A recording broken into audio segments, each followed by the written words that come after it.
On peut attaquer le nouvel ordre mondial, pas frontalement, parce que c'est trop gros, mais on peut l'attaquer par la périphérie arabe. Et là, à la périphérie arabe, Israël est un point faible.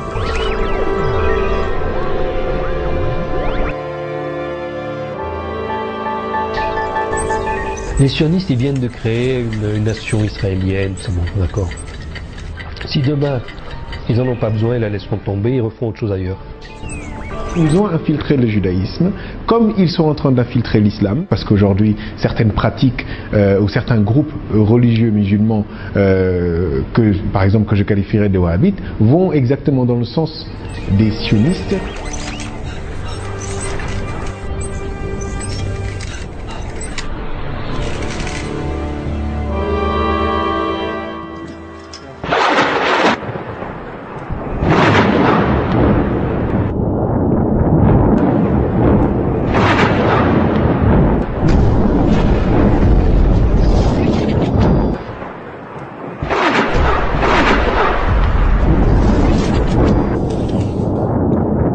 Que le malheur des uns pourrait faire le bonheur des autres. En tout cas, les bombardements sur la bande de Gaza attisent la curiosité. Ces résidents israéliens ont organisé une journée pique-nique, destination 7 collines avec vue plongeante sur les territoires bombardés. Je suis venu voir Gaza, les attaques aériennes, voir nos avions, pour me divertir un peu en ce jour de Shabbat. On voulait être avec nos compatriotes qui vivent près de Gaza. On voulait voir les attaques et tout ce qui se passe ici. I don't write about Jews, the people. I don't write about Judaism. I try to understand what Jewish identity politics is, how Jewish lobbies operate, what is the ideological, the spiritual, and the cultural impetus behind those lobbies, behind those political activity. I do believe that Jewish identity politics is very, very dangerous for world peace, probably the most dangerous political discourse. And I also think that Jewish identity politics is very, very dangerous for Jews themselves. And I would expect Jews to understand it by now, after suffering for so many times. But apparently they don't, and this is part of the problem. Of course, some Jews do understand it.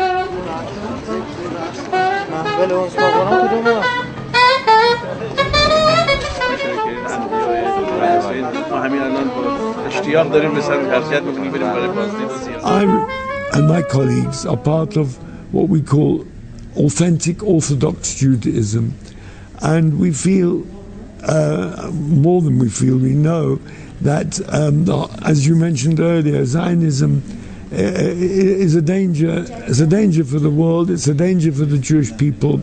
It misrepresents Judaism. It brings a blot or stain on the name of Judaism. It also causes terrible danger immediately. I mean, look how many thousands of people have died in Palestine. And so our purpose in coming out to any of these events is to stress, to bring home to people the complete difference, the complete incompatibility of Zionism and Judaism. And we would hope that the world will not blame Jews and Judaism for the wrongdoings of the Zionists and Zionism. Jews demonstrate constantly. There's tens and hundreds of thousands of Jews. Whether you go to Palestine, whether you will go to New York, this is in Palestine, or if you go to any very, very religious community, here, this is in Washington, D.C., when the president, when Netanyahu came to visit President Obama by the White House, you see tens and tens of thousands of Jews. This is in Jerusalem. This is in, you can see in Manhattan. This is in Manhattan. So you see that all the religious communities around the world, we have in London, and wherever there's a very religious community, because they know their religion, they will stand in total opposition to Zionism. This is in London. This is the way it is. But unfortunately, in Palestine, the Jews do stand up, but they get brutally beaten. And we can show the pictures of the brutality of the Zionists against the religious Jews, that there's an ongoing phenomenon. Whenever they demonstrate, they stand with guns. The Jews our people are non-militant, we don't have arms, and yet the Zionists come and murder. They beat brutally, they arrest the Jews when they're demonstrating, as you can see these pictures. So this is a happening that is an ongoing thing, and they intimidate. Jews are afraid to speak up because they see that how their brethren are brutally beaten, when they just simply speak up and say, we do not accept the state of Israel, we do not accept what they're doing to the Palestinian people. I mean, in terms of what's going on now, what's your assessment of what Israel is doing in Gaza? I can answer you with 2 words: a war crime. My government is now engaged in a massive war crime, killing hundreds of innocents.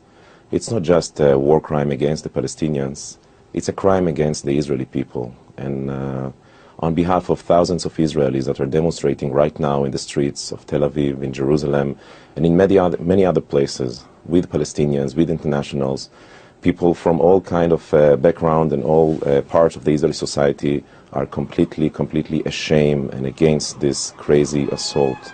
We know that you cannot kill, as Jewish people, we know that you cannot kill the desire of people to be free.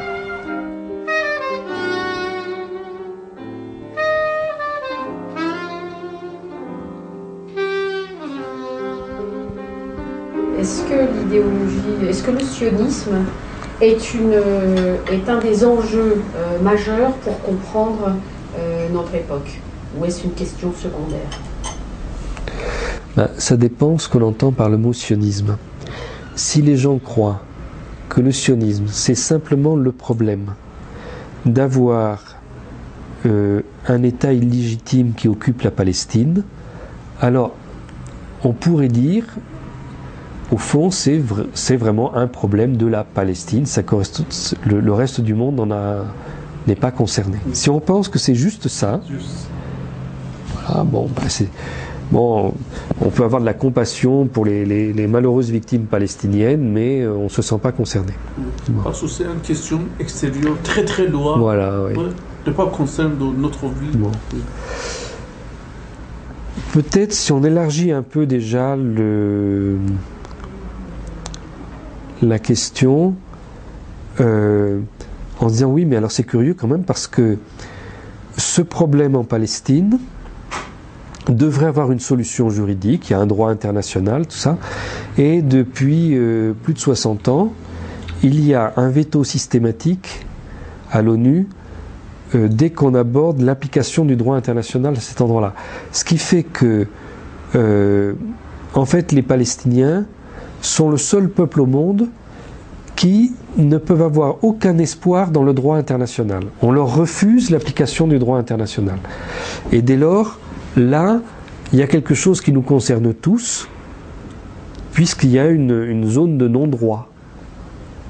Moi, je veux relayer la pensée forte de mes amis israéliens Mikado, Michel Warszawski, Amira Haas, Gideon Lévy, qui disent le gouvernement intérimaire israélien actuel ne veut pas la paix. Et c'est ça qui est grave, car s'il voulait la paix, il négocierait avec le Hamas facilement. Le Hamas serait tout disposé à revenir simplement aux frontières de 1967. Il l'a dit à des interlocuteurs nombreux.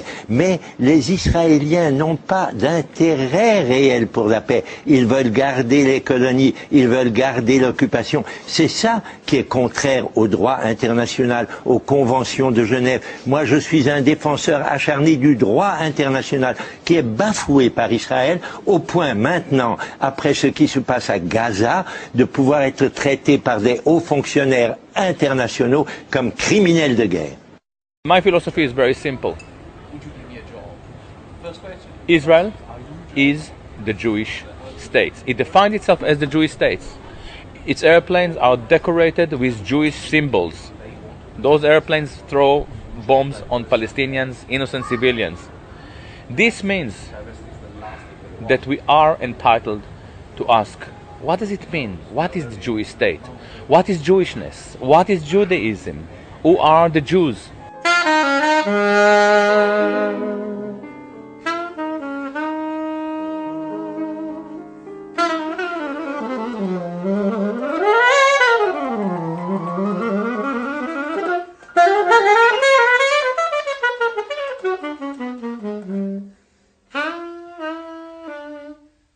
And of course, the Jews that returned, so-called, returned to their homeland were not exactly the same Jews who were expelled from their homeland, right?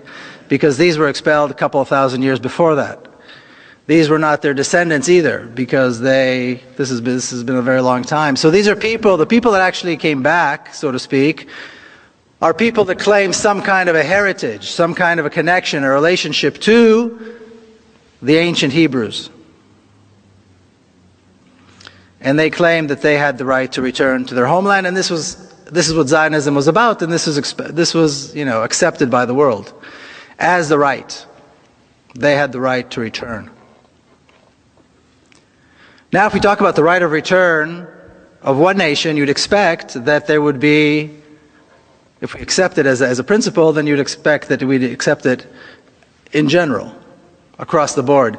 Yet when people talk about the right of return of Palestinians to their homeland, suddenly a red line comes up and everybody says, no, we can't talk about the right of return of the Palestinians. It is very clear that Jews do not form a racial continuum. Yes. I was asked about this issue yesterday in a talk here in Basel. They are not forming a racial continuum, but culturally they certainly form a racist attitude. Jewish people are not a race, but Jewishness is racist. And this is the issue. Dans mon premier lieu, j'ai essayé de déconstruire l'essentialisme juif, la vision ahistorique, parfois complètement fausse, de la destin des Juifs dans l'histoire, dans un but précis, oui, j'admets, de construire l'essentialisme pour reculer le racisme agrandissant en Israël. Mais je n'ai pas pensé dans le premier livre de développer l'idée, est-ce que les Juifs ont le droit ou pas le droit sur la terre de Palestine, parce que j'ai jamais pensé que les Juifs ont un droit sur cette terre, même comme j'étais sûr que les Juifs ont été exilés il y a 2000 ans, errés dans le monde, et après on fait un U-turn, retourner en Palestine.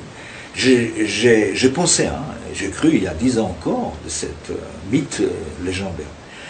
Mais je n'ai pas pensé, même en affirmant autrefois qu'il y a un peuple juif et tout ça, je n'ai pas pensé qu'après 2000 ans, quelqu'un a le droit d'une terre qui est, il est parti, exilé, etc. Parce que si on veut arranger le monde comme c'était il y a 2000 ans, ça devient une maison de fous, une vraie maison de fous. Rachid Ben Aissa, comme on dit, je suis intellectuel algérien, je suis prof, et j'ai travaillé pour l'UNESCO 25 ans. Vous savez, le seul pays où on en trouve des Juifs qui parlent encore hébreu correctement, c'est au Yémen. Alors, je suis allé les chercher parce que je suis un linguiste qui travaille sur les langues, et j'ai fait de l'hébreu à l'Institut des langues zo, sauf que les profs qui m'enseignent l'hébreu, ils l'enseignent avec des accents allemands, etc. Ils sont pas capables de prononcer les lettres sémitique, l'alphabet sémitique, le ha, le ka, le kha. Alors pour dire Hamas, on va dire Hamas. Pour dire Baruch, avec K, on va dire Baruch. Voilà. Alors qu'on dit Mubarak et Baraka. Donc là-bas, j'ai trouvé des Juifs arabes, ne pas confondre, voilà, le mythe. Il y a des Juifs arabes, il y a des Juifs berbères, comme il y a des chrétiens arabes, des chrétiens berbères. Le Juif n'est pas une ethnie, on ne naît pas d'une mère juive. Le Juif, c'est une religion. Il y a des Arabes qui ont été Juifs, il y a qui sont devenus chrétiens, qui sont devenus musulmans.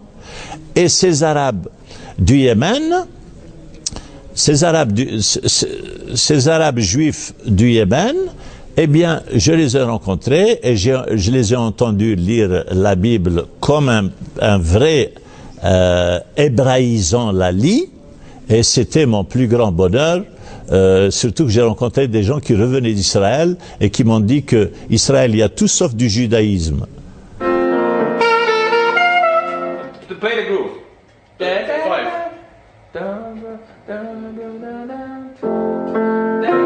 It's 5.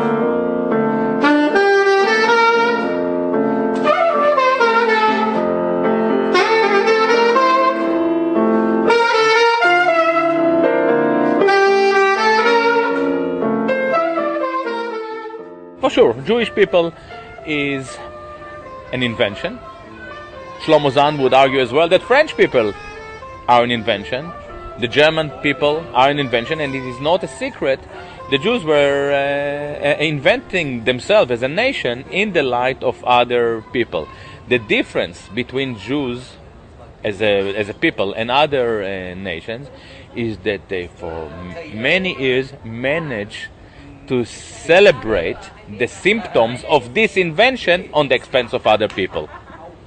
And this is the problem. The fact that I one day invented myself as a saxophonist, and I managed even to convince quite a few promoters and other musicians that I'm a saxophonist, and I made it into a career. I don't do it on the expense of anyone else. You want to come to listen to Gilad?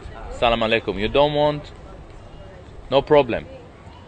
But the Jewish people invented themselves as a nation and went and consciously took the land of another people. And Bernard Henri Lévy is proud of the fact that as the fact that, as you said, he liberated the Libyan as a Jew. You know. So again, he celebrates his invented symptoms on the expense of a lot of people.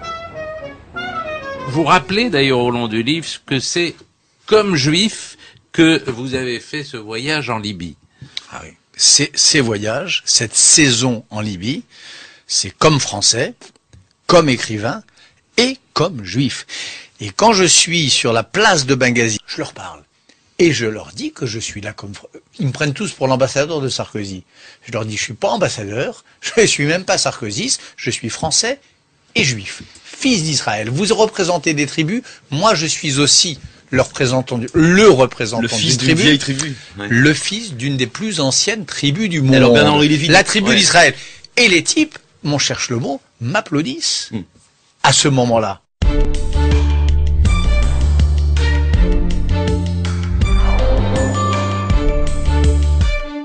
Monsieur Lévy, vous avez eu une grande influence politique dans la décision que la France lance une intervention militaire en Libye.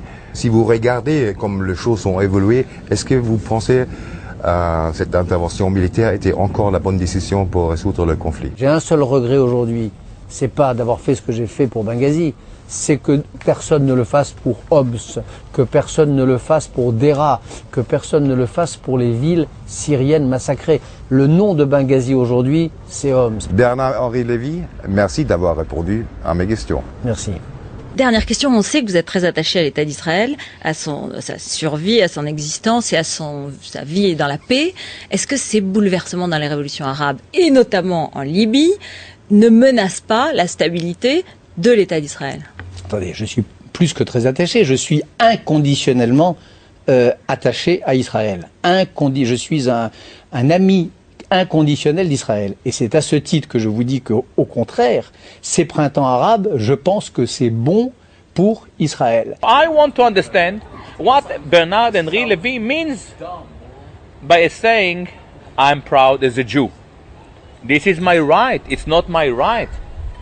This is a necessity because we are killing more and more people in the name of this interventionist ideology. So Olivia Zamor, who I regard as a friend, by the way, thought that this book is not about Palestine, it's about Jewishness, and she is right. But I argue the Jewishness is the real problem, and this problem is much larger, much broader than mere Palestine. If Israel or America or France or Britain would attack Iran tomorrow in order to save the Jewish state, this war can escalate into a nuclear conflict, and this would mean that a few weeks later there will be a very big radioactive cloud over Paris.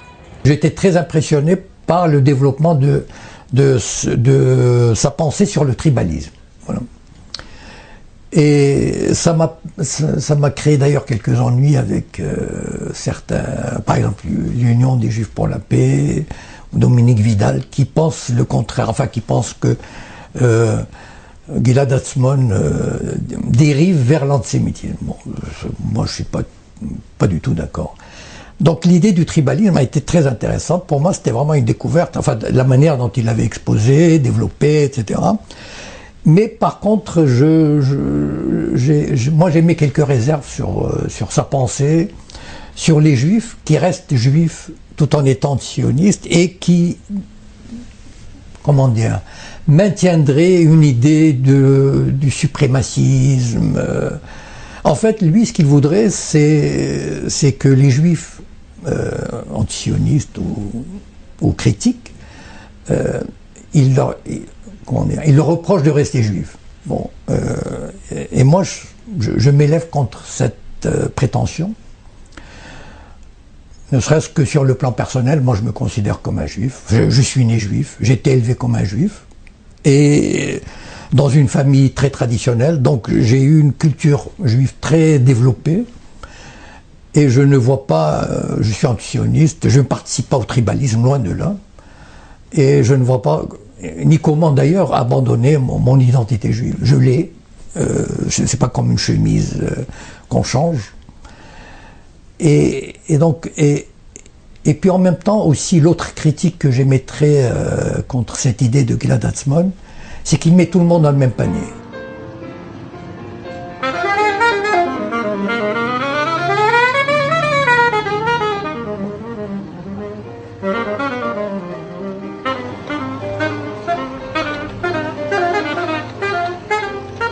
We are aware of the Torah Jews and the Torah Carta, who are Orthodox Jews, who are operating as anti-Zionists, and I don't have any criticism of them. They basically say, we are Orthodox Jews, we follow the Torah, and we do believe that what Israel is doing is against everything we are believing in. I understand it. They said, this is our Torah, and Israeli actions is totally against it. However, left Jews are supposed to be atheists. They are not religious. So when they say, we operate as Jews, or in the name of our Jewish culture, what do they speak about? What is Jewish culture? In Jewish culture, and I looked into it, obviously, there is no any tradition of peace activism. They're operating basically in a racially oriented cell. I can probably join the Jewish pro-Palestinian cell because I'm circumcised by a rabbi. But you can't. Why? Because you're not racially qualified. So is this the message to the Palestinians that there is another racially oriented cell that is operating for them? I don't think so. If they want to operate as Jews, I really want to understand what is the ideology and the spirit that they are promoting. Because as far as I'm aware, there is no humanist text or a body of humanist texts that are recognized as Jewish humanism. There are a lot of Jewish humanists, but they were universalists. Marx didn't operate as a Jew. He operated as a humanist who happened to be of Jewish origin. There is no culture of Jewish humanism. And when they are telling us that they are do what they do in the name of Jewish spirit, being secular, it is not clear what. They are bluffing, they are spinning, they are lying to us. I don't like it. Ce qui est intéressant, c'est que dans cette période de crise aggravée, le système qui achetait avant des gens d'une certaine qualité intellectuelle comme Jean-Paul Sartre. Jean-Paul Sartre est l'exemple parfait du collabo du système, de cette gauche la plus intelligente du monde, qui a vraiment fait le sale travail à partir des années 35 et après-guerre. Hein. Je pense que sans Jean-Paul Sartre, il n'y aurait pas eu Bernard-Henri Lévy. Hein. C'est l'origine de tout ça.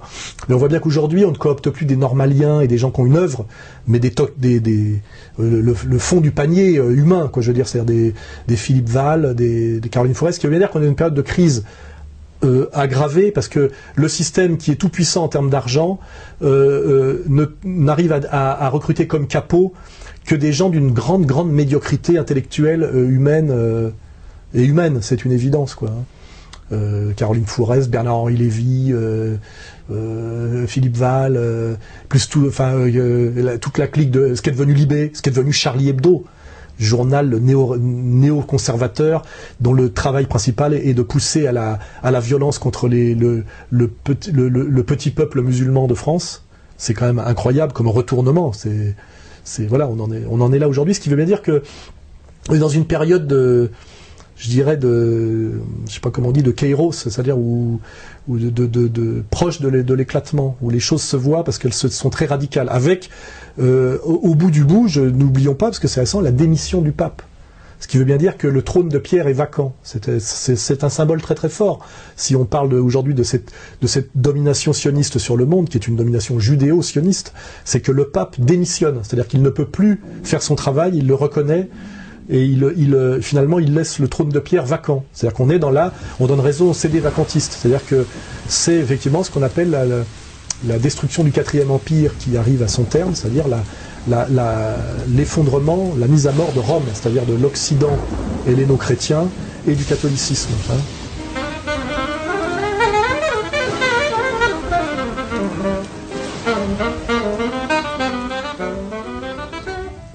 Quand apparaît cette idéologie d'un peuple élu et du reste du monde qui est une sous-humanité, c'est là que se structurent progressivement des stratégies pour assurer cette domination. Et puis alors tout un tas de fantasmes un peu ridicules, où on nous explique pourquoi on cherche à justifier l'injustifiable, cette division de l'humanité en deux catégories. Pourquoi certains ont des privilèges et que les autres doivent être soumis.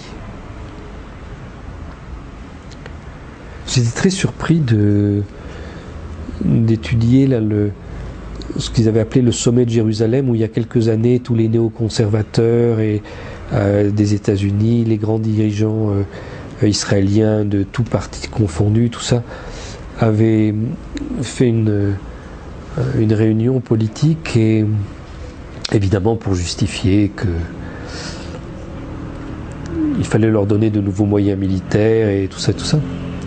Mais des gens très sérieux, des personnalités importantes, pas des imbéciles, avaient développé l'idée qu'il est très important qu'il y ait la paix à Jérusalem, et la paix telle qu'ils l'entendent, c'est-à-dire qu'on ait mis tous les Palestiniens à la porte, qu'on ait récupéré Jérusalem-Est, que Jérusalem devienne la capitale de l'État d'Israël, que celui-ci puisse s'étendre, etc., etc. Donc c'était très important qu'on fasse ça, parce que il n'y aura jamais la paix dans le monde s'il n'y a pas la paix à cet endroit-là, tel que nous définissons la paix. Donc c'est une sorte de pensée magique. Si on accède à nos revendications à cet endroit-là, alors il y aura la paix sur le monde. Mais si nous, peuple supérieur, nous ne réalisons pas nos revendications, alors le reste du monde est voué au chaos et à la guerre et à la misère. Avec ce développement de la puissance militaire est venu ce rêve quasiment messianique, parce que les Juifs redécouvrent aujourd'hui, c'est assez étonnant de constater, enfin pour ceux qui suivent l'actualité juive ou israélienne, à quel point le Messie est devenu quelque chose de très important, de très actuel. La plupart des Juifs attendent le Messie, réellement le Messie.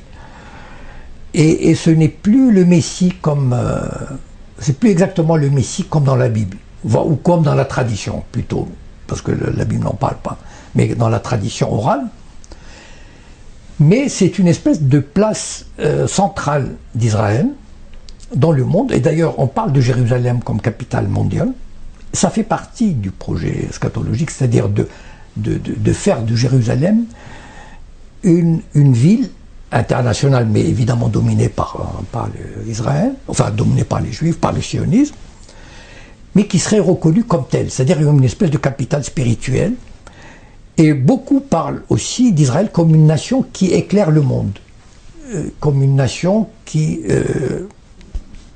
à laquelle le monde, les autres pays apportent leur contribution, et comme les rois mages s'inclinent devant cette création divine. Et je vous assure que beaucoup d'Israéliens y pensent et y croient, et même les laïcs.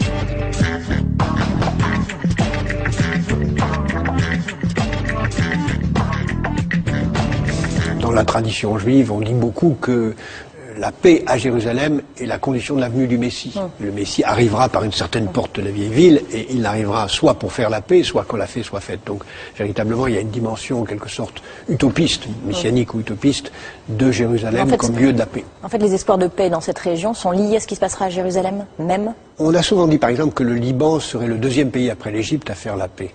Pas jamais le premier. En fait, on se rend bien compte que le Liban sera le dernier pays à faire la paix. Et bien là, de la même façon, je pense que Jérusalem sera le dernier problème résolu. Parce que personne n'a intérêt à céder, ni les Palestiniens qui ne reconnaîtront pas l'indivisibilité israélienne, ni les Israéliens qui n'accepteront pas. Donc je pense que le statu quo est le plus vraisemblable, même si on peut imaginer, rêver d'un Jérusalem devenant capitale de la planète, qui sera un jour unifié autour d'un gouvernement mondial. C'est un joli lieu pour un gouvernement mondial.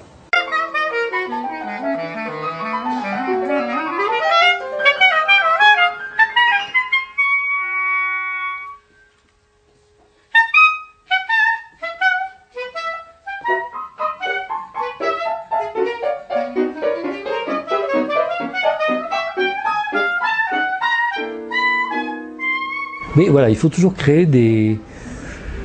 cimenter ce qui est un projet politique par une manipulation des religions. Et après, il faut rentrer dans la destruction précise des peuples que l'on domine, en les privant de leur culture, en les privant de leurs valeurs, et donc ce qui à la fin les empêche de résister. Le but c'est pas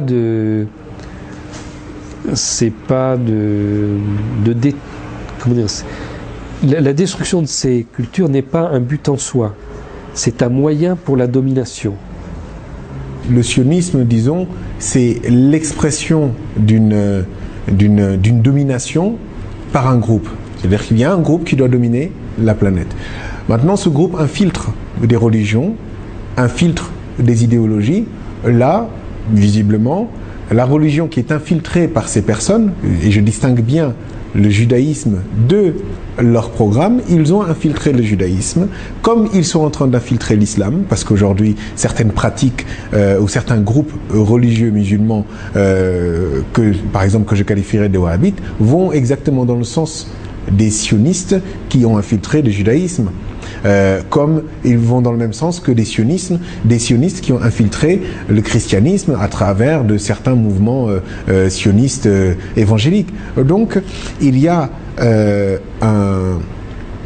un projet en commun qu'ils tentent de mettre en place en infiltrant les différents groupes qui, au départ, ont des des objectifs tout à fait louables. Les religions en tant que telles, normalement, appellent à l'amour, appellent à la cohésion, appellent à la justice. Alors il faut toujours infiltrer ce qui est noble et puis le détourner de son objectif, de ses objectifs. It's a tragedy. It's because the Jewish people have been living hundreds and hundreds of years in Muslim communities, enjoying the hospitality, the safe haven of Muslim and Arab countries. And in Palestine, we've been living together for hundreds and hundreds of years without any problems, harmonic coexistence, babysitting each other's children. And the only time that this rift developed, that this mistrust and the endless river of bloodshed happened is since the advent of Zionism, which is around 100 years ago. And to explain away all these problems as being because of anti-Semitic, because of religious reasons, is a terrible injustice. So we want to correct this, and we hope that the new generation of media will tackle this problem. And if they correct that, then there could be repercussions in the future, ripple effect, that there could be peace with God's help, both in the Holy Land, Palestine, Middle East, and around the world.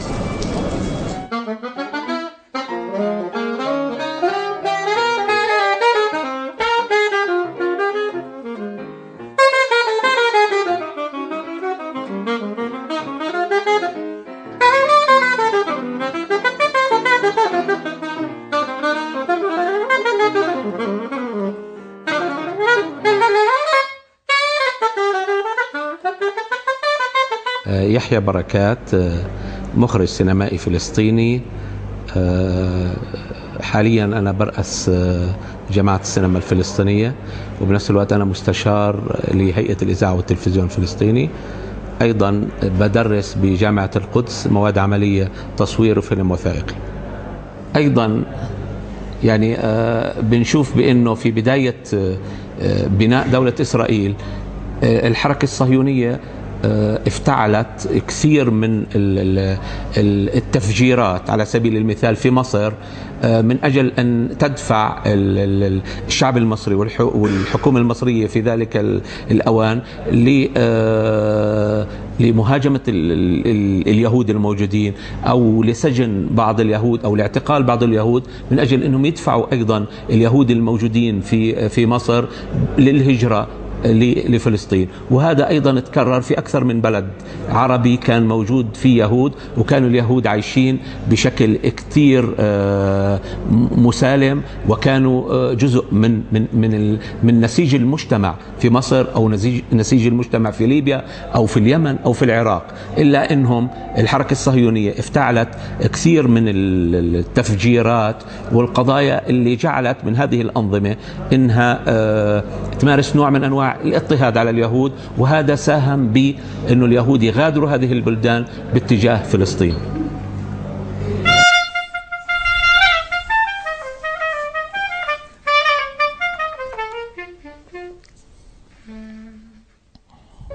Personnellement, je considère, comme ça, quand j'y pense, que j'ai un compte personnel avec l'État d'Israël. C'est-à-dire, en tant que juif marocain, je considère que la communauté juive marocaine, qui était forte de 400 000 personnes dans les années 50, et qui était riche sur le plan de l'artisanat, de la musique, les plus grands chanteurs à l'époque étaient des juifs. Il y avait toutes sortes de monde. Et les sionistes ont cassé, ont brisé cette communauté. Ils l'ont pour leur propre, pour les emmener dans le désert, pour en faire de la chair à canon, etc. Ou du lumpen prolétariat. Et quand je pense à ça, et je pense à ma famille qui vit plus ou moins enfin, je veux dire que c'est jamais réellement... Bon, les enfants s'intègrent, c'est obligé. Mais eux, ils sont assis entre deux chaises. Et je pense à ce massacre, à ce crime historique qu'ils ont commis. Et ils l'ont fait dans tous les pays arabes. Et ça, je pense que c'est une dimension qui n'est pas réellement politique, mais qui est personnelle, communautaire, et ça me touche énormément. C'est un élément, c'est une dimension que lorsque j'y pense, me fait énormément mal au cœur. In the American Jewish community, for many, many years, Zionism was a very minority current. Until after World War II, I would say most Jews were not Zionists. Many Jews were living in Eastern Europe in a culture that went back hundreds of years. They weren't interested in moving to Israel particularly, or being part of Israel. But since the end of World War II, this movement to try to get more American Jews to go to Israel, to see Israel as the homeland of all Jews, to get people to give money to Israel or defend Israel, has been underway, since 60 years now. And it's had a big effect, largely because as information came out about what happened in World War II, as people understood that millions of people were killed, there was a feeling of insecurity and of fear, and that this could happen again. And, Israel positioned itself as a defender of the Jews. Ironically, one of the very first things that Israel did was to destroy the Jewish language. They destroyed Yiddish as the main language of Eastern European Jews. Didn't want it in Israel. They wanted Hebrew. They wanted a more macho society built around the idea of a Sabra, a person who was born in Israel, a kind of a Sparta idea, that Israel would be, this center of defense of Jewish people worldwide, and that all Jews essentially are Zionists. So if you criticize the leadership of Israel as a Jew, you can't be called anti-Semitic, but you can be called self-hating. You're a self-hating Jew if you don't accept the Israeli government. Yeah, I'm not just a self-hater. I'm a proud self-hater. And what this means is that I try to understand what is it in me which I don't like, and to try to transform this knowledge into a general knowledge, so you can understand it, and also Jewish people may be able to grasp what I'm talking about. And by the way, I'm happy to say that I can see now that some Jewish people do understand what I'm talking about. I'm pretty sure that Zionists understand what I'm talking about. To their Judaism only by means of the State of Israel.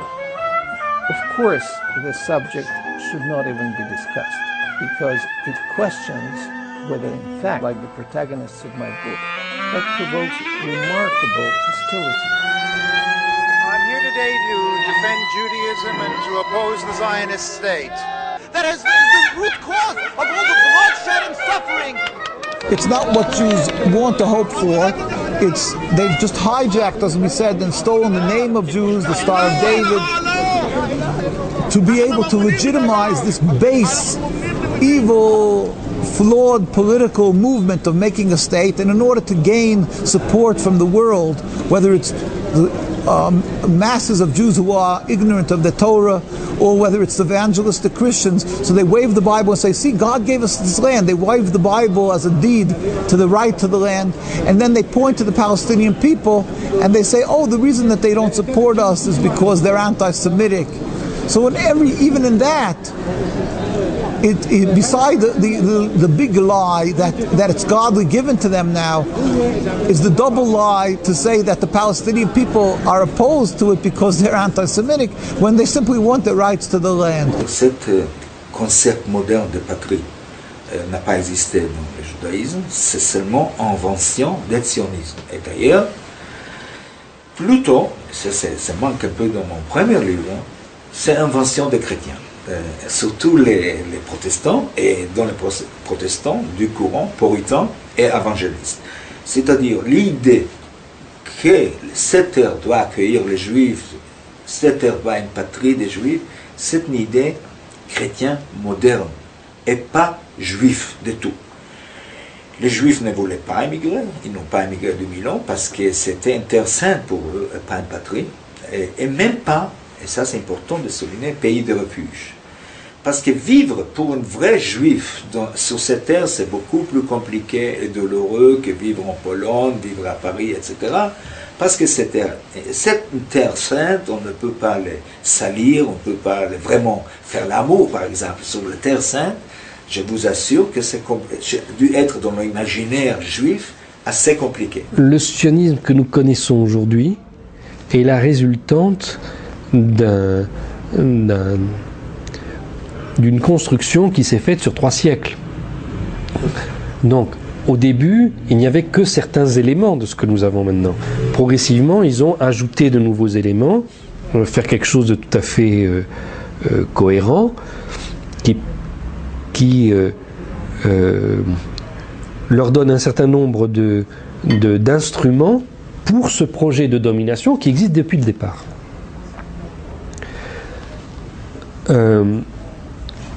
Alors, j'ai fait un travail historique pour montrer que ça part de Cromwell, des Anglais, d'une secte particulière en Angleterre, et que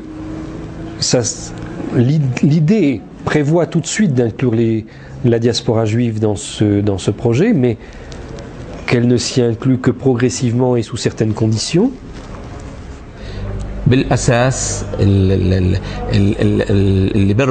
اللي ربط هاي المجموعة وشكلها هو المال.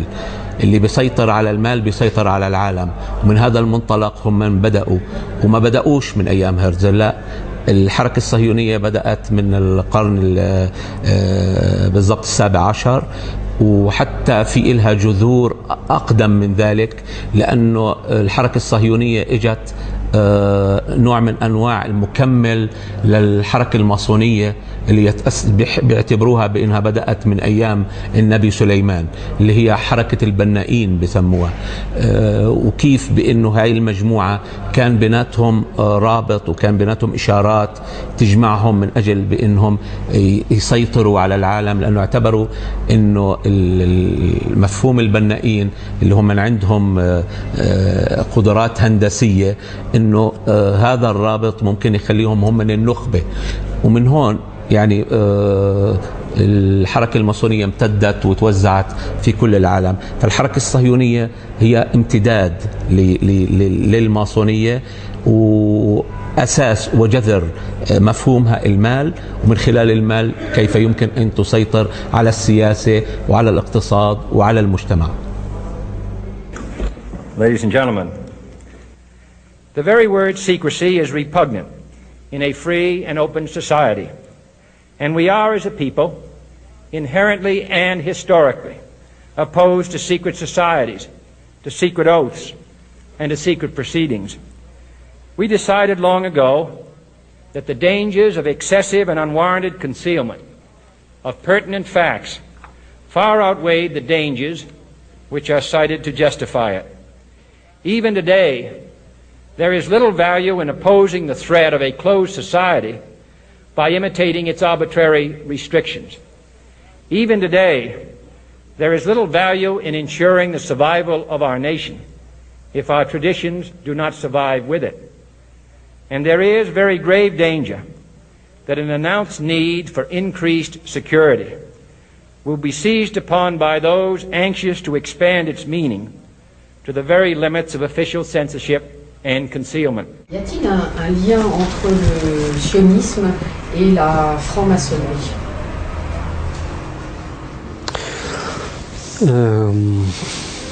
Je crois pas qu'il y ait de lien en soi. Maintenant, la franc-maçonnerie, c'est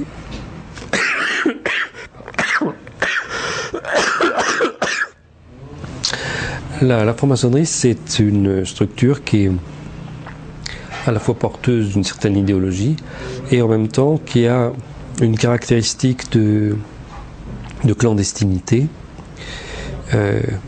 qui rend possible des usages très très différents de cette structure. Donc selon les époques, ça a certainement représenté des choses assez différentes, selon les pays aussi. En plus tout ça a pris des formes multiples, toutes sortes de loges. Donc, premièrement, tout jugement d'ensemble là-dedans me paraît excessif. Ensuite, dans la franc-maçonnerie, il y a des symboles qui sont utilisés par l'ensemble des loges, qui sont des symboles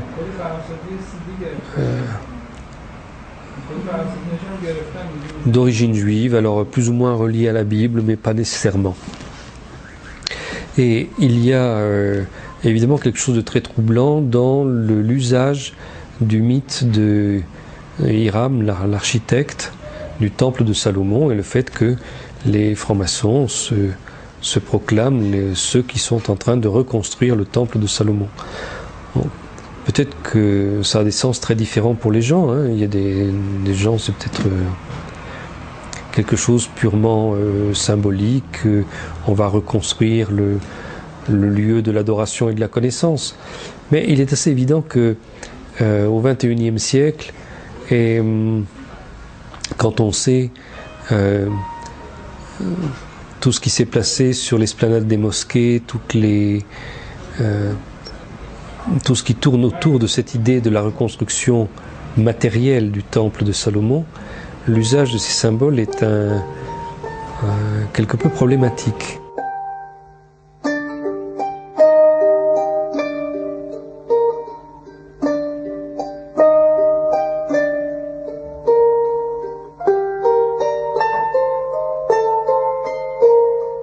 Installé depuis des années en Israël, ce couple d'Américains travaille à la fabrication manuelle de l'instrument des rois. Ils viennent de recevoir une commande de l'Institut du Temple de Jérusalem pour la fabrication d'une pièce identique à celle qu'utilisait le roi David. Cette commande appartient à un projet d'envergure mis sur pied par l'Institut qui collecte tous les éléments qui appartenaient au temple en vue de sa reconstruction. Le troisième temple, qui sera un lieu de prière pour toutes les nations, sera élevé très bientôt et nous préparons ici les éléments dans leur dimension originale, leurs matériaux originaux, comme ils sont décrits dans le livre. Many remain skeptical over the funds invested in the future reconstruction of the temple and if it will bring true peace. Well, you know, a lot of people will try anything for peace, and John Lennon said, all we're saying is give peace a chance. And so why not try the one thing that God himself promised? You know, we're called a kingdom of priests and a holy people, the chosen people. Now, not everyone is comfortable with that appellation. I woke up one morning and there it was. I didn't fill out a form. It doesn't mean that we're the best pediatricians and Wall Street brokers and film producers. We happen to be that also, but that might be a coincidence. But what it really means is that God has chosen the Jewish people to be the vehicle throughout the saga of human history wherein he proclaims to the whole world that he exists. And you know what? When you look at a Jew in the world today, there's no other explanation for the fact that we're here except that there's a God in the world.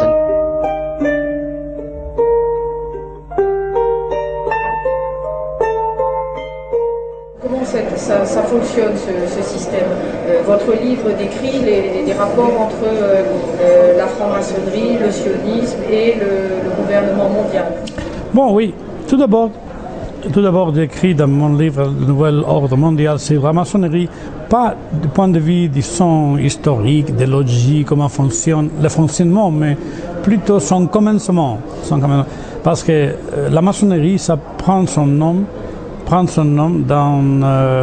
d'une profession qui était une profession noble au Moyen Âge, les maçons en français ou mason en anglais, ça veut dire un constructeur, non?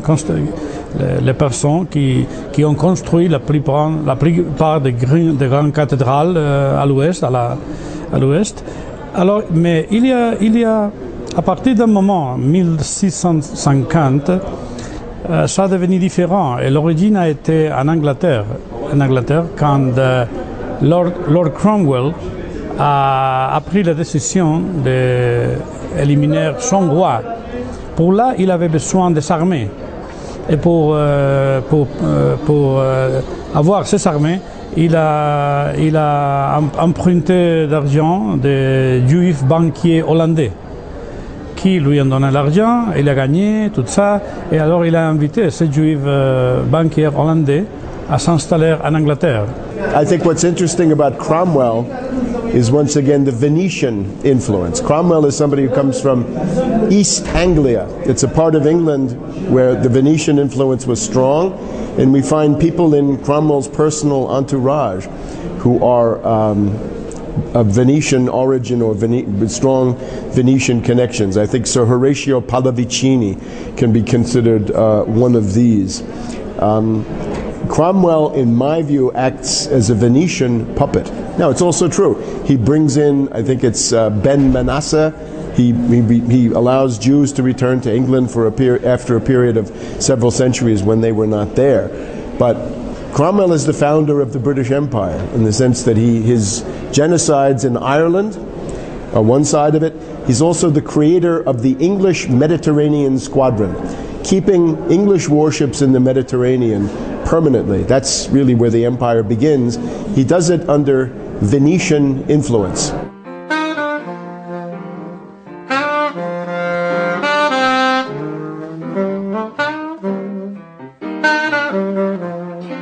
Il se trouve que dans la secte restaurationniste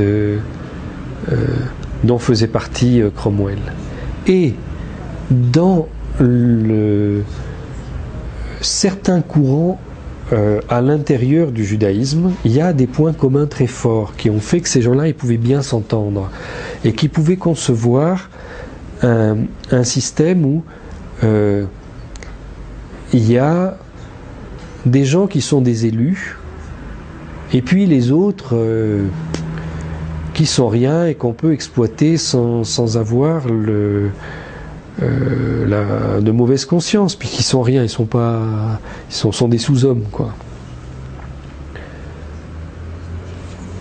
Et certainement on n'a pas assez travaillé pour comprendre comment ces idéologies ont pu se mêler, se structurer. Et il faut savoir que ce que Cromwell a lancé, ça a donné donc les orangistes en Irlande, ça a donné les afrikaners en Afrique du Sud, et ça a donné le Mayflower et la construction des Amériques, l'extermination des Indiens d'une part, et enfin l'État d'Israël d'autre part. Mais ça a eu plusieurs branches, tout ça. Et il y a une absolue logique à tout ça. C'est absolument la même idéologie. Donc on voit en réalité que, si on comprend bien, l'avènement au XXe siècle d'Israël est lié totalement, mais ça c'est un voile de vérité qu'on déchire quand on lit notamment Douglas Reed, la controverse de Sion, c'est qu'en réalité, ce fait incroyable que 2000 ans après pratiquement la destruction du Second Temple, Israël, qui était un projet biblique, se réalise concrètement dans l'histoire européenne en réalité, parce que c'est une histoire européenne, a beaucoup à voir avec l'épopée bancaire qui renvoie à l'épopée Rothschild. En réalité, pour résumer, et là c'est un peu violent, mais c'est pas grave, ça demande des années de travail pour comprendre ça, l'État d'Israël aujourd'hui, quand on creuse et qu'on passe par, qu'on regarde ce qu'il y a derrière Herzl et qu'on trouve Shem Weizmann et qu'on regarde qui y a derrière Shem Weizmann, et la vitrine à la fois de l'arrogance et du pouvoir mondial des Rothschild. C'est-à-dire que la toute-puissance de la banque, on va dire judéo-protestante, mais dont le noyau dur est juif, a permis à un moment donné au XXe siècle de s'offrir par l'argent des Rothschild quelque chose qui avait été promis par Dieu, mais que Dieu ne donnait pas pour des raisons théologiques, et qui est l'État d'Israël. And more than that, in the Torah it's very clear to a Jew that our expulsion from the Holy Land with the destruction of the temple was a decree of God because of our spiritual lacking, not because of our physical lacking. In other words, it was a decree of God, and it wouldn't have helped us. All the king's horses and king's men, all the strength possible could not have saved us from this decree of God. And therefore the solution, the remedy is not to take strength and to cry physically return, because that would not be the solution to a spiritual problem. On the contrary, we were warned by God that if we will attempt to breach the oath of God, that God put us on the 3 oaths, since the destruction of the temple, not to return in mass in large numbers. Secondly, this is oaths through King Solomon, a prophecy of King Solomon, not to return in mass, not to rebel against any nations, and not to attempt to end exile. So by attempting to breach all these oaths, by going back en masse, creating a state, fighting the nations, and explaining to the world that it's our beginning of redemption, they're breaching all these oaths, and we were warned by God that it will bring catastrophic results for the Jewish people because it's fighting God's hand, it's going against God.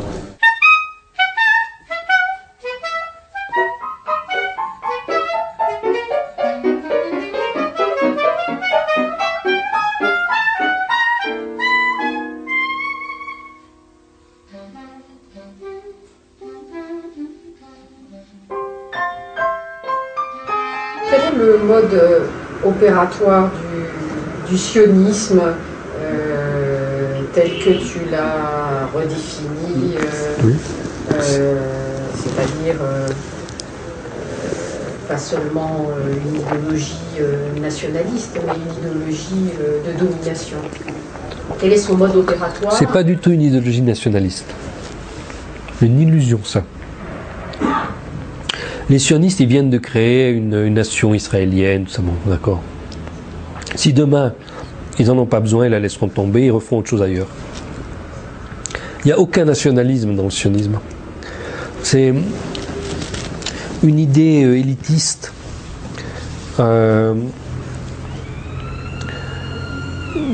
qui n'a aucun égard pour les nations, aucun.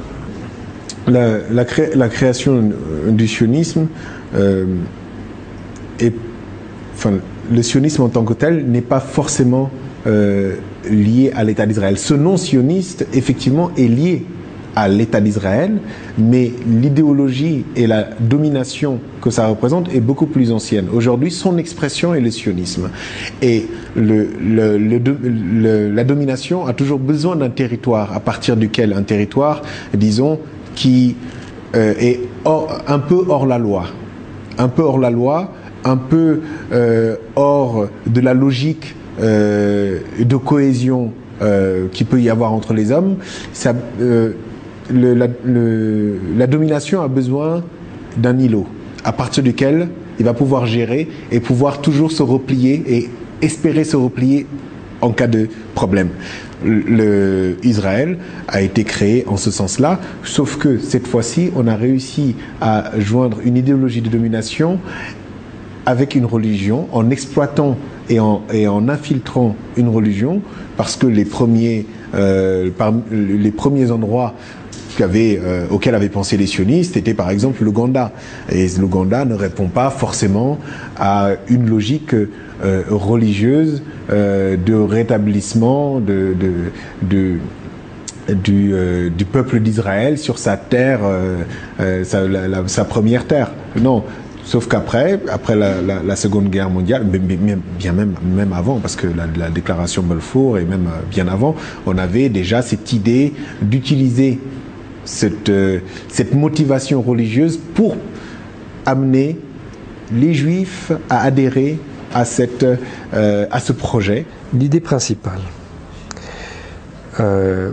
c'est que les Britanniques voulaient dominer le monde et savaient qu'ils ne pouvaient pas y arriver tout seuls.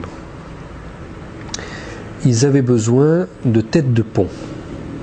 Ces têtes de pont allaient leur être données par la diaspora juive.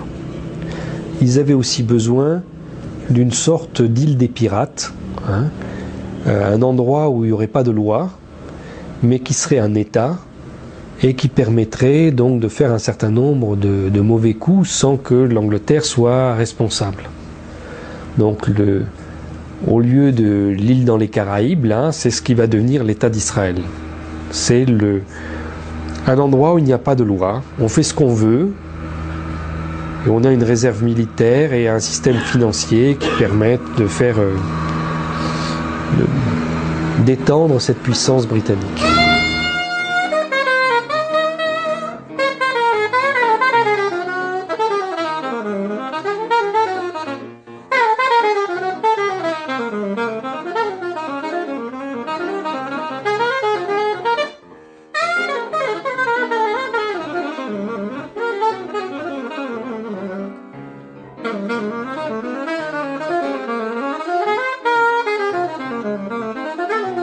Zionists and Israelis Israeli leadership, realized at a certain stage that actually it is far more clever to leave the diaspora Jews exactly where they are. Try to think about a guy like Wolfowitz. You know, you take him to Israel, but are you going to put him in a tank? You know, it's not in an airplane. No. In America, it's quite useful. He designed the American neoconservative philosophy that is there to serve Zionist interests. Emmanuel Ram, he was in the Israeli army for a few months or whatever. But in America, he was the chief of staff of the White House. Much more useful. The same applies to Lord Levi. What are we going to do with Lord Levi in Israel? In Britain, he funds the Labour government. At the time, this government launches a criminal war for Israel. Beautiful. Or actually not beautiful at all. What happened at 9/11 is we didn't have a strategy, we didn't have bipartisan agreement, we didn't have American understanding of it, and we had instead a policy coup in this country. A coup. A policy coup. Some hard-nosed people took over the direction of American policy, and they never bothered to inform the rest of us. I went through the Pentagon 10 days after 9/11. I couldn't stay away from Mother Army. I went downstairs, I was leaving the Pentagon, and an officer from the Joint Staff called me into his office and said, I want you to know, he said, sir, we're going to attack Iraq. And I said, why? He said, we don't know. He said, I said, well, did they tie Saddam to 9/11? He said, no. And then I came back to the Pentagon about 6 weeks later. I saw the same officer. I said, why haven't we attacked Iraq? We still going to attack Iraq? He said, oh, sir. He says, it's worse than that. He said, he pulled up a piece of paper off his desk. He said, I just got this memo from the Secretary of Defense's office that says we're going to attack and destroy the governments in 7 countries in 5 years. We're going to start with Iraq, and then we're going to move to Syria, Lebanon, Libya, Somalia, Sudan, and Iran. This country was taken over by a group of people with a policy coup. Wolfowitz and Cheney and Rumsfeld, and you could name a half dozen other collaborators from the Project for a New American Century. They wanted us to destabilize the Middle East, turn it upside down, make it under our control. Alors, les Sayanim, j'ai consacré un livre aux Sayanim, Le Printemps des Sayanim, qui sont ces dizaines de milliers de juifs sionistes répartis dans toutes les sociétés occidentales, partout dans le monde, dans tous les secteurs d'activité, dans les médias, dans l'économie, dans la politique, à très haut niveau, à tous les niveaux, à très bon niveau, et surtout dans les médias aussi, à Hollywood. À Hollywood, ils sont plusieurs milliers. Et donc tout ce corps des Sayanim, qui sont dirigés par le Mossad, ils sont dirigés par un département particulier, le département de la propagande, la guerre de propagande, et qui, comment dire, mettent du lion, introduisent une espèce d'homogénéité de la politique de l'oligarchie dans ce domaine.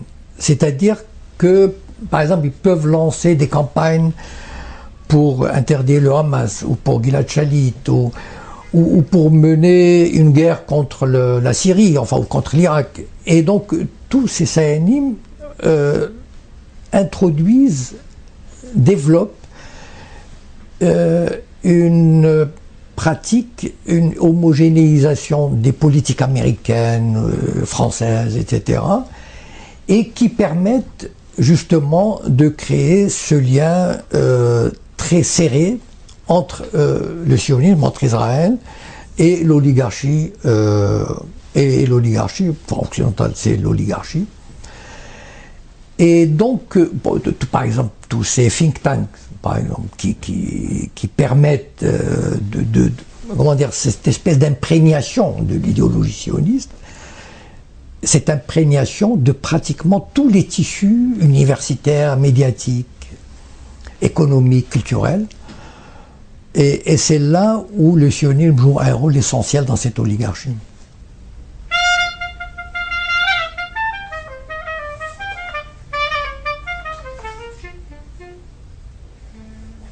اون لابی صهیونیستی هستش که تونسته در کشورهای قدرتمند غربی مسلط بشه و نذاره مدیران سیاسی و رؤسای جمهور و مجالس اون کشورها مستقل عمل کنن که خب یکیش در خود جریان آیپک هست در کاخ سفید و نظام حاکم بر آمریکا. شاید یک لابی قوی‌تر دیگه در خود فرانسه باشه که تونسته به هر حال کاری میکنه که فارغ از اینکه اصلا رئیس جمهور چه کسی هست اون رئیس جمهور موظف میشه و خود دولت فرانسه موظف میشه عملا با جریانات صهیونیستی هماهنگ بشه.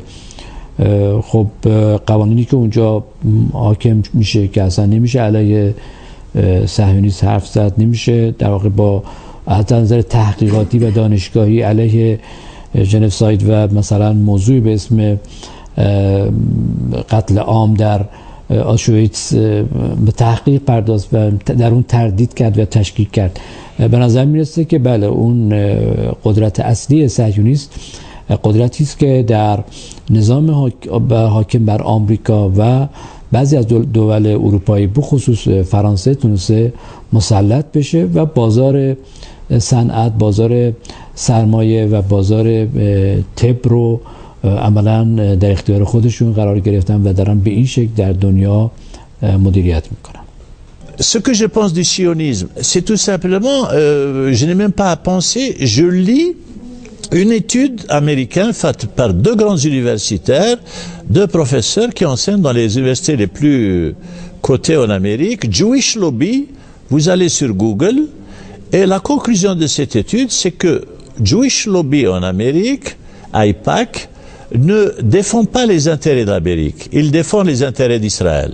Donc à partir de là, c'est pas moi qui le dis, ce sont des universitaires américains, ils sont pas musulmans, c'est des sociologues qui produisent un document. On peut pas faire de la science politique sans étudier les lobbies. En France, on dirait les groupes de pression, on n'ose pas dire lobby. J'ai utilisé une fois lobby, on m'a dit que tu es un antisémite. Et donc, en Amérique, il y a au moins cet avantage du First Amendment, c'est qu'on peut parler du Jewish Lobby. Chaque jour, ça figure dans New York Times, Washington Post. C'est c'est quelque chose d'identifié. Voilà, reconnu. Évidemment, c'est la place par laquelle doivent passer tous les candidats à la présidence. Ils doivent passer par là pour recevoir la bénédiction avant d'aller au Yad Vashem, pour d'ailleurs comme se faire couronner. C'est pour ça que même le président français va aller là-bas. Hein. J'ai lu ça tout récemment parce que, autrement dit, il n'y a pas à interpréter. Il faut juste voir. Pourquoi faut-il aller à Tel Aviv pour devenir président des États-Unis ou président de la France? C'est une question très simple. C'est que ils ont des moyens de vous faire élire, des moyens financiers, des moyens médiatiques.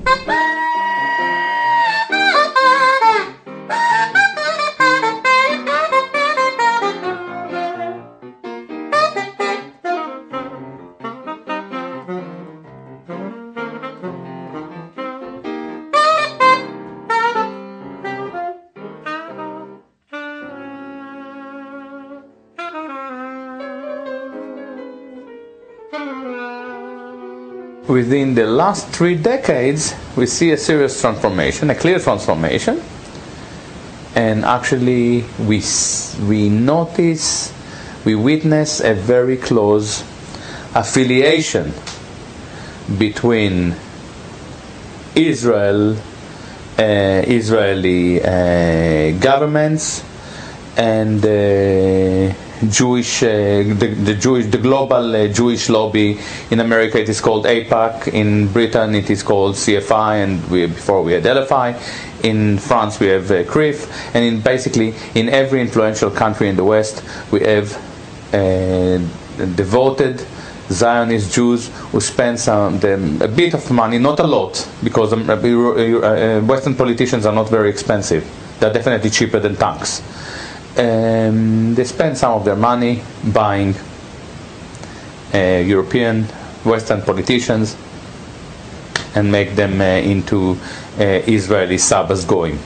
En tout cas, moi, ce que je peux vous dire, parce que je ne parle que pour moi, c'est que la lutte contre l'antisémitisme, je vous dis ça pour des raisons politiques, historiques, ma famille est profondément liée à Vladimir Yankelevitch, qui a écrit le plus beau livre qu'on puisse écrire sur l'imprescriptible et sur la Shoah. Par ma femme, je suis lié de manière éternelle à la communauté juive et à Israël, quand même. Donc je ne viens pas ici pour recevoir des leçons de brevet de lutte contre l'antisémitisme.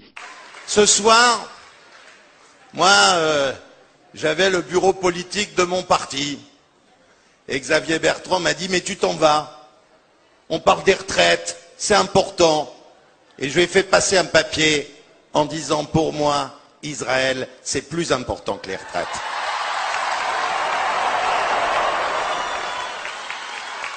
Tous les hommes politiques, à un moment donné, qui ont été antisionistes, quand ils ont continué à monter dans la hiérarchie politique, sous contrôle, on va dire, impérial, ont été obligés de se rallier au sionisme. Vous pouvez le vérifier de tous les hommes politiques, y compris José Bové, vous voyez ? Y compris, comment il s'appelle, le maire de Bègle, là, j'ai oublié son nom, Noël Mamère, tous, vous verrez que c'est... Et là, vous avez vraiment les rites de soumission, et ces rites de soumission montrent bien qui a le pouvoir et qui ne l'a pas. Parce qu'en dernière instance, on se soumet à qui a le pouvoir, pas à qui ne l'a pas.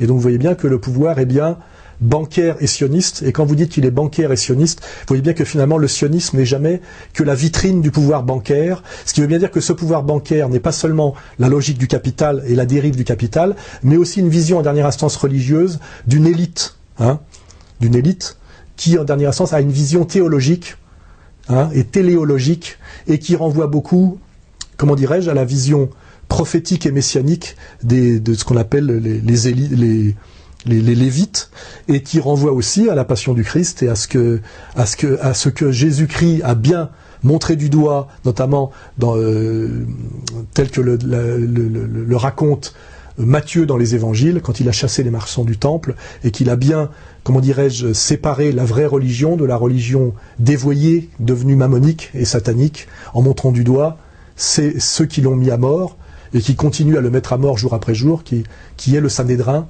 Et qui est le Sanhédrin d'aujourd'hui? C'est le CRIF. Et vous voyez bien qu'avec le CRIF, vous avez à la fois le pouvoir bancaire, le pouvoir sioniste, la diabolisation systématique par l'antisémitisme, et la soumission de toutes les élites françaises et de tous les corps constitués à cette puissance par le dîner du CRIF. And they have succeeded in order to promote their idea of forming and maintaining a state in Palestine. They've succeeded in infiltrating government circles in Europe and particularly in the United States, and to the extent that anybody who wants to succeed, particularly in the United States, anybody who wants to succeed in politics there has to be prepared to support the state of Israel. And they have built up, perhaps through financial influence, but they have built up a tremendous influential power in support of their cause. Mi chiamo Claudio Moffa e sono professore ordinario all'Università di Teramo di storia delle relazioni internazionali. Insegno anche storia del diritto internazionale. Inoltre ho fondato nel 2005-2006 il Master Enrico Mattei in Vicino e Medio Oriente, che tuttora coordino e dirigo. La svolta vera invece c'è stata quando è crollato il blocco sovietico. Si è creato uno squilibrio internazionale che ha permesso agli Stati Uniti e a Israele di praticamente fare quello che volevano. Ha prodotto ricordiamoci al proposito che la Russia post-sovietica in una prima fase era guidata da Yeltsin e quindi era completamente assente come punto di contrapposizione sullo scenario internazionale. Del resto, una caratteristica fondamentale del ventennio che ci separa oggi dalla fine del blocco socialista è la crescita del potere di Israele, del potere delle sue lobby in molte parti del mondo. In Russia abbiamo la lobby della famiglia finanziaria di Yeltsin, con Berezovsky, Gusinsky, Khodorovsky, tutti magnati della finanza che si erano appropriati delle industrie di Stato e che poi però sono stati sconfitti da Putin. Negli Stati Uniti, come ci dicono Walter Meschemer, la lobby israeliana è diventata egemone non soltanto fra i democratici ma anche fra i repubblicani, e il controllo dei mass media, il ruolo dei mass media in un'epoca di globalizzazione anche dell'informazione ovviamente hanno prodotto il resto. I mass media negli Stati Uniti sono quasi tutti in mano appunto a diciamo direttori di origine ebraica, questo e legati sicuramente al sionismo. You know, I've lived in Hollywood for 25 years now. I've worked in the film industry for that long. And I've worked at the lowest and the highest levels of the industry. Hollywood by and large is a chaotic machine through which individual ideas come to expression through the use of pools of money that move around. The industry itself was founded largely by Jews leaving Russia. Many Jews came, and there are a lot of Jewish artists and thinkers, and Jewish traders, for example, who've developed sums of money, and they came to Hollywood because it was a way where they could express their ideas freely without fear of recrimination. And so there was a center of Jewish people that developed in Hollywood. But to say, for example, like some do, who don't know Hollywood, that Hollywood is controlled by Jews is inaccurate. Hollywood is controlled by corporations. And some Jewish people, who may not be religious Jews, who may just be Jewish by birth, happen to be presidents, vice presidents, in control of some aspects of Hollywood movie making.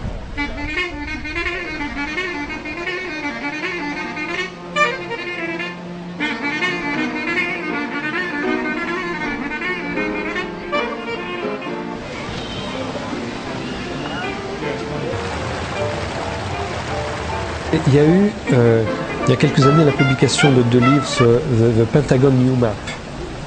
Donc c'est cette idée comme ça d'un monde organisé en un centre et des périphéries successives. Illustré au cinéma par des films de science-fiction où dans les périphéries successives, les hommes sont dégénérés. Souvent, ils ont été victimes de radiations atomiques, etc. Ils sont tous... bon. Et donc, les gens bien sont au milieu. Et pour aller se nourrir, ils ont besoin d'aller chercher des matières premières dans cette périphérie. Ils vont devoir affronter ces hommes dégénérés. Et c'est tout à fait normal de les écraser, de les tuer. Ce ne sont pas vraiment une humanité. Bon, que l'Irak devienne un chaos général, c'est le problème des Irakiens, c'est pas notre problème à nous. De te dire qu'est-ce que c'est que les Irakiens, c'est jamais que des Arabes. Bon. Et en plus, sont musulmans, donc ça. Mais il y a des puits de pétrole. Et nous devons sécuriser ces puits de pétrole. Donc, autour des puits de pétrole, il y a des installations militaires. Et puis, le jour où le puits de pétrole est fermé, ben, on s'en va, puis c'est tout.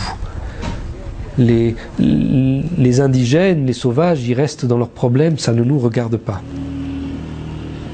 C'est une vision impériale extrêmement nouvelle. Jusqu'alors, toujours les empires se préoccupaient de créer une stabilité là où ils étaient. L'Empire romain, quand il arrivait, il construisait des aqueducs, il amenait des thermes, il organisait, il développait les endroits où il s'installait. Tandis que le sionisme, l'endroit où il arrive, il ne développe rien.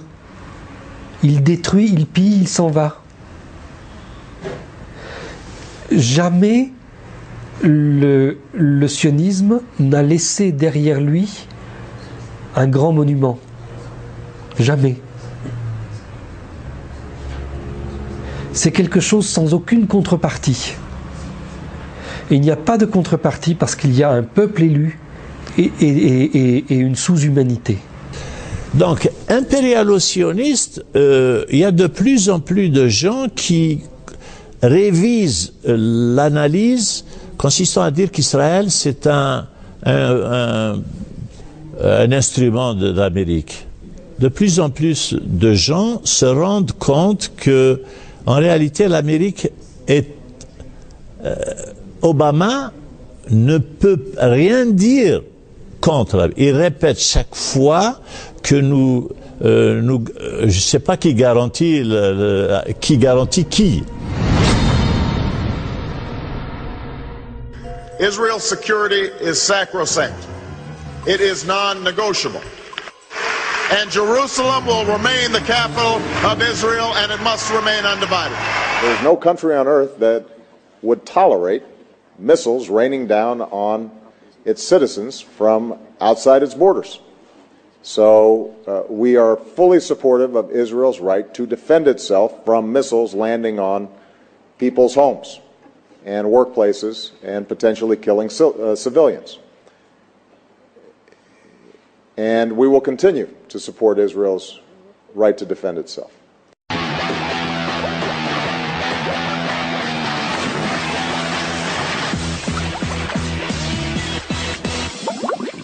Let's talk about what the word terrorism really means. The definition is the systematic use of terror, often violent, especially as a means of coercion. So by that definition, is Israel not responsible for terrorizing Palestinians with house demolitions, unwarranted arrests, torture, checkpoints, psychological warfare, and detention? We continue to emphasize that America does not accept the legitimacy of continued Israeli settlements. The goal is clear. Two states living side by side in peace and security. A Jewish state of Israel with true security for all Israelis, and a viable, independent Palestinian state with contiguous territory that ends the occupation that began in 1967. So there should not be a shred of doubt by now.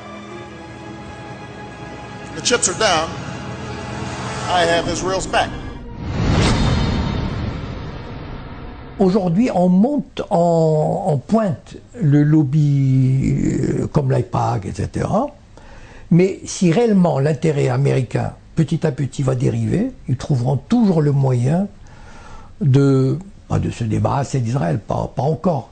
Mais, disons, de lui tordre le bras et de le ramener à la raison. Et c'est là où ça va coincer, parce que c'est un pays qui a été habitué à vivre dangereusement et seul, comme il l'entendait jusqu'à présent. Et si on l'obligeait à se soumettre à, par exemple, à des résolutions internationales, à des solutions, là on risque d'avoir du grabuge. Et on ne récoltera, qui sème le vent récolte la tempête, c'est-à-dire on ne récoltera que le fruit de ce qu'on a semé. On a laissé ce pays faire ce qu'il veut, dans l'intérêt de l'Occident d'ailleurs. Mais à un moment donné, il va devenir gênant. Voilà. Their personal distrust of Barack Obama as an ally of Israel is a disgrace.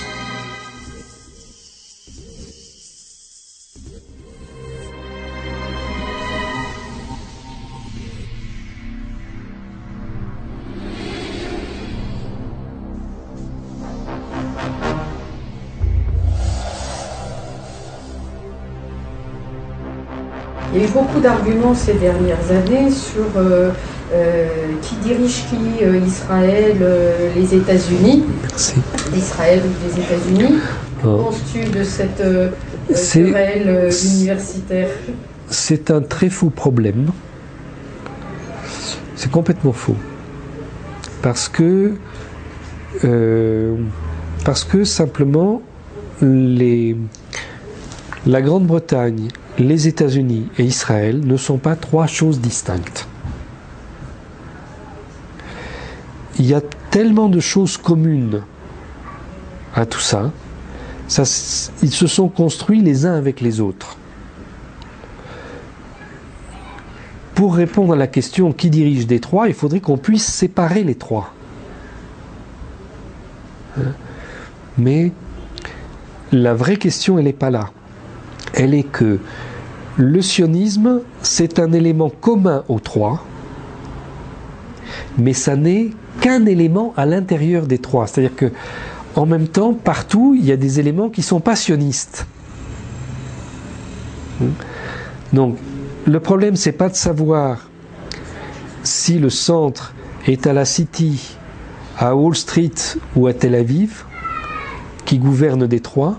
Le problème, c'est de savoir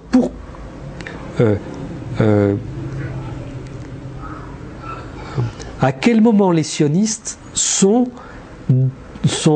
eux-mêmes victorieux dans ces centres de décision. On a ouvert vraiment la porte de Pandore avec ce pays. Et comme il est doté d'ogives nucléaires, enfin centaines d'ogives nucléaires, il a 6 sous-marins nucléaires offerts par l'Allemagne pour compenser le génocide.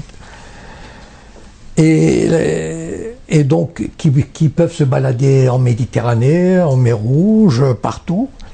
Et donc ils peuvent faire peser une menace assez extraordinaire. On imagine la menace qu'ils peuvent faire peser même sur l'Amérique. Ils sont capables de tout. Voilà. Ces gens-là, aujourd'hui, sont capables de tout. Et ils deviennent hargneux. Ils sont vraiment, moi, quand on les écoute, quand on les entend, on ne peut rien leur dire. Voilà. Ils sont, comment dire, c'est l'enfant gâté à qui on a tout donné et qui ne peut rien accepter, aucune remarque. Je veux dire, il y a eu cette petite reconnaissance minable de la Palestine à l'ONU, et ils ont réagi comme des... voilà. Mais ils développent une paranoïa extraordinaire. Et c'est vraiment le sentiment de forteresse. Et tout le monde est contre nous, tout le monde est antisémite. Margaret Thatcher, vous savez comment le surnom qu'on lui donnait, l'antisémite. Margaret Thatcher, antisémite. Mais c'est ça, c'est-à-dire tout.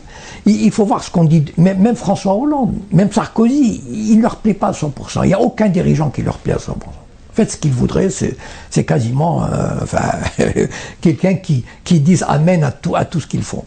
In order to make the Palestinian solidarity into a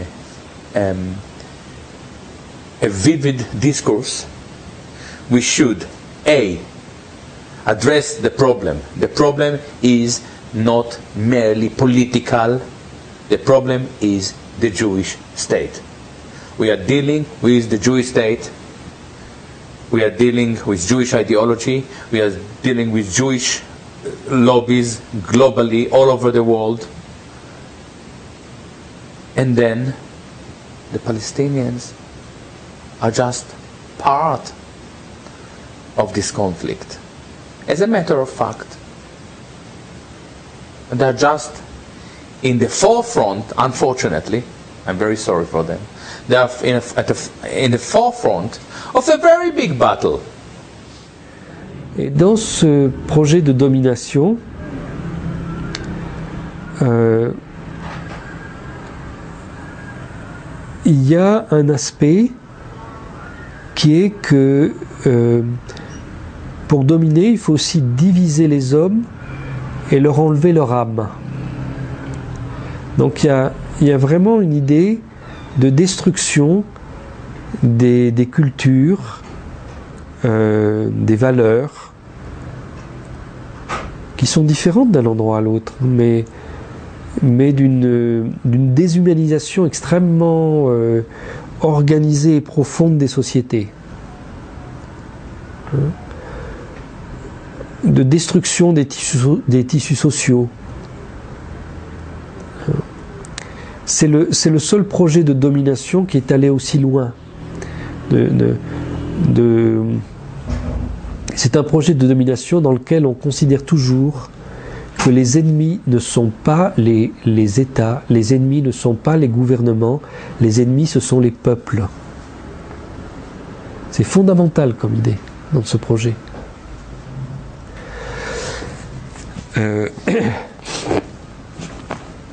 Et ça a été écrit, ça a été théorisé tout ça. On en a fait des théories de tout ça.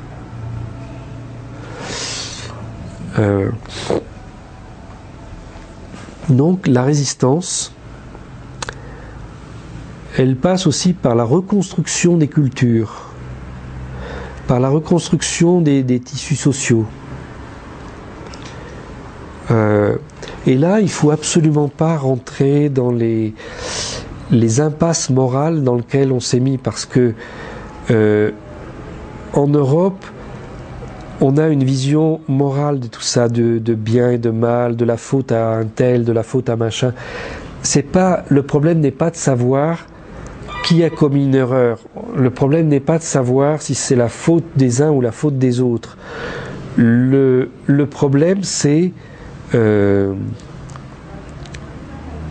essayons de nous élever au lieu de continuer à descendre. Voilà, c'est tout. Essayons de nous élever. Qu'est-ce qui nous amène vers en haut et qu'est-ce qui nous amène vers en bas? C'est tout. On doit uniquement regarder les choses comme ça.